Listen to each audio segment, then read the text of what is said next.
tentang sholat daim gitu. Ya. Niku penjelasannya gimana Ki ya? Kalau sholat daim itu sebenarnya sholat ataupun sembahyang. Jadi ya sholat itu kalau di dalam ajaran penghayatan itu sholat daim itu manembah khusus dumateng ngersaning Gusti yang tidak ada rukuk, tidak ada sujud dan tidak ada apa. Jadi kalau berdiri ya berdiri. Nah, sholat daim ini hanya sukmanya yang keluar bertemu dengan Sang Hyang Moho Tenang, Sang Hyang Moho Langgeng, Sang Hyang Moho Tenang. Nah ini namanya sholat daim. Jadi bisa dengan sekaligus bertemu dengan alam yang tenang sana. Ini sholat daim. Seperti perjalanan para leluhur dulu, meditasi gini, ini sholat daim. Kalau hanya tujuannya itu kepada Yang Maha Kuasa, Sang Maha Tenang, itu namanya sholat daim. Jadi makanya kalau orang-orang sedikit-sedikit sholat daim. Sholat daim itu sebenarnya ya hanya muji kepada Yang Maha Kuasa dengan ketenangan jiwa, hanya khusus, tidak ada campuran lain. Meditasi yang khusus untuk mengagungkan Sang Pencipta, itu sholat daim. Itu seperti pahaman-pahaman kebatinan yang lain.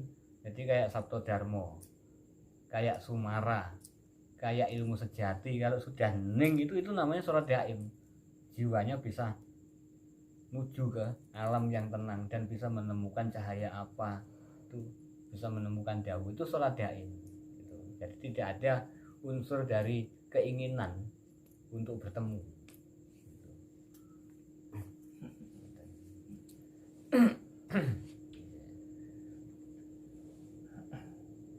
Ini kadang itu ada orang meditasi itu kan ada yang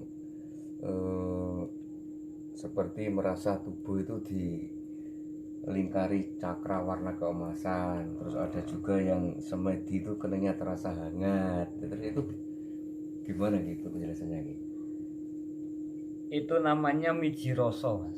Mijiroso. Jadi mijiroso. Jadi kalau di dalam meditasi itu kita merasakan 1000 rasa di dalam rasa yang kita alami, itu sebenarnya mijiroso. Makanya kalau dalam penghayatan itu ada tatarannya dan tingkatannya. Jadi miji roso, terus miji jiwo, hangracut jiwo, terus hangracut roso. Itu tingkatannya. Jadi kita pahami dulu, kita hayati. Jadi apa? Ada rasa panas di dalam napas biasanya. Itu dari apa? Kita hayati, kita turunkan, kita netral di dalam diri. Itu kalau pengeterapan meditasi yang secara sempurna, secara pelajarannya seperti satu persatu. Jadi kalau seperti yang biasanya saya bimbing itu kalau tenang itu begitu. Jadi miji rasa, miji ing urip. Sakjroning urip ono apa wae, ono tenang, ono panas, ono adem, kadang ono semriwing. Di dalam ini ada semriwing, ada ucapan, di dalam sini juga ada omongan, ngomong apa nang jero. Nah, itu ada. Nah, itu yang namanya miji rasa. Terus apa? Miji jiwa. Gimana? Miji jiwa itu kita berhubungan dengan dat dengan jiwa-jiwa yang sekiranya gaib ini tadi. Jadi jiwa-jiwa siapa yang mendatangi kita di dalam angen-angen, di dalam pikiran, di dalam perasaan, dan ulu cumbu yang berdiri. Nah itu biasanya kumpul jadi satu. Kalau kita meditasi dan benar-benar itu penggodanya. Nah itu kadang-kadang ketemu juga dengan sinar, dengan apa. Nah itu kita rasakan juga apa ini benar sinar ini dari Yang Maha Kuasa. Gitu. Jadi tatarannya gitu, Mas.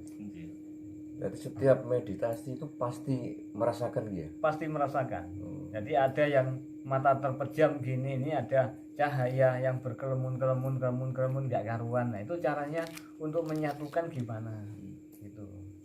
Terus yang dirasakan itu apakah ada suara-suara gaib, apa hanya rasa kayak dingin, panas itu apa gimana kalau saat meditasi itu? Itu mesti ada, Mas.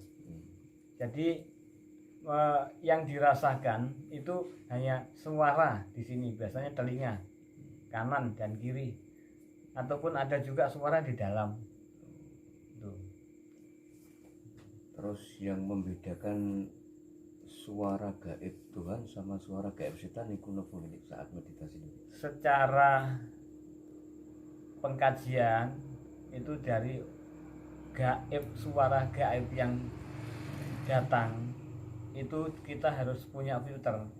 Cara membedakan gimana sih ini suara hakiki, suara Tuhan. Iya. Suara Tuhan itu suara hakiki. Kalau di dalam jiwa kita yang bersuara,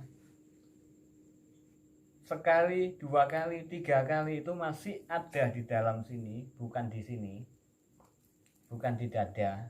Nah, itu berarti yang benar, yang di dalam sini, di dalam pusar.